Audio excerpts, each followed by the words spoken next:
పత్తూరు శాసనసభ్యులు ఏలూరు సాంబశివరావు గారు స్వాగతం పలుకుతూ మన ప్రీతమ నాయకుడు ప్రతిపాటి పుల్లారావు గారు స్వాగతం పలుకుతున్నారు. 8వ జత తీసుకున్నాను.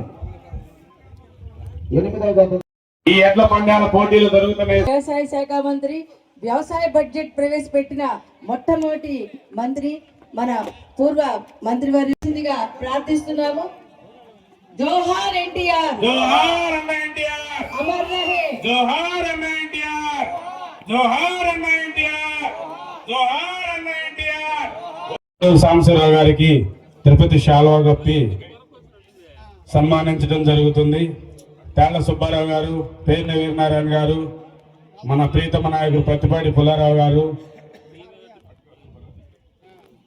వనమాలి గది శాంఘి శంఖి చంద్రబాబు నాయుడు గారి పక్కన అసెంబ్లీలో చంద్రబాబు గారికి అండగా ఏమికొని మనం సత్కరించుకోవటం, మన ఎడ్ల పందాలు ఇక్కడికి రావటం, మన కార్యక్రమాన్ని చూడడానికి వచ్చినందుకు ఏలూరు సాంబశివరావు గారికి ధన్యవాదాలు తెలియజేస్తూ ఇప్పుడు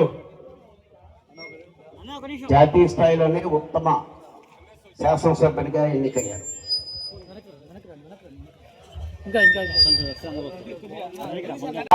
చిలకలూరిపేటలో ఈరోజు ఎడ్ల పందాల పోటీలు జరుగుతున్నాయి.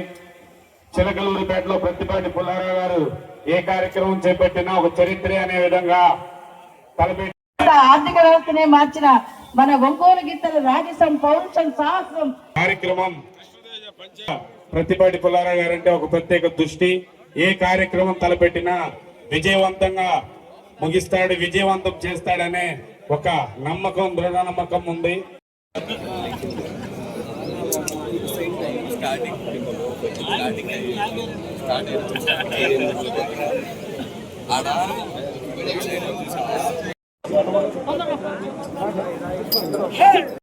గత వారం రోజులుగా స్వర్గీయ నందమూరి తారక రామారావు గారి వర్ధంతి రోజు 18వ తారీఖు నుంచి యువ నాయకులు నారా లోకేష్ బాబు గారి జన్మదినం 23వ తారీఖు వరకు ఈ వారం రోజులు కంటిన్యూస్గా పెద్ద ఎత్తున భారతదేశ వ్యాప్తంగా మంచి పేరు ప్రఖ్యాతి సాధించే విధంగా మన చిల్లూరుపేటలో పెద్దలు మాజీ వ్యవసాయ మంత్రివర్యులు శ్రీ ప్రతిపాటి పుల్లారావు గారి ఆధ్వర్యంలో జగన్నాథ స్వామి ఆశీస్సులతో తొలసూరి రైతులందరూ శ్రీరామ్ యాదవ్ గారు, శ్రీకాంత్ యాదవ్ గారు, సేగంటి వారిపాలెం, ముప్పాళ్ళ మండలం, పల్నాడు జిల్లా వారి జత పోటీలో ఉన్నాయి. పావులూరు వినోద్ కుమార్ చౌదరి గారు, తిమ్మాపురం, ఎడ్లపాడు మండలం, పల్నాడు జిల్లా వారి జత రెడీగా ఉండాలి. 16 జత వారు రెడీగా ఉండాలి. 17, 18, 19 జతల వారు రెడీగా ఉండాలి. వెంటనే సబ్ జూనియర్ అయినా సరే వీటిని ప్రతి సంవత్సరం రెగ్యులర్గా శ్రమ కోర్చి వాళ్ళు డబ్బులు ఖర్చు పెట్టి వేలాది మంది రైతాంగానికి ఉత్సాహాన్ని ఇచ్చే విధంగా ఎంతోమంది దీంట్లో భాగస్వాములై చక్కగా బ్రహ్మాండంగా పనిచేయడం ద్వారా ఇది సాధ్యపడింది. ఇది కేవలం పుల్లారావు గారికి మాత్రమే సాధ్యపడింది.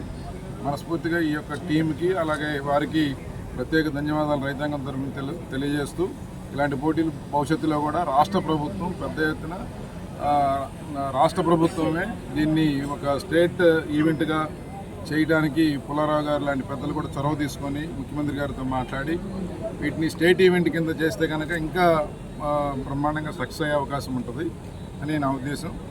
ధన్యవాదాలు.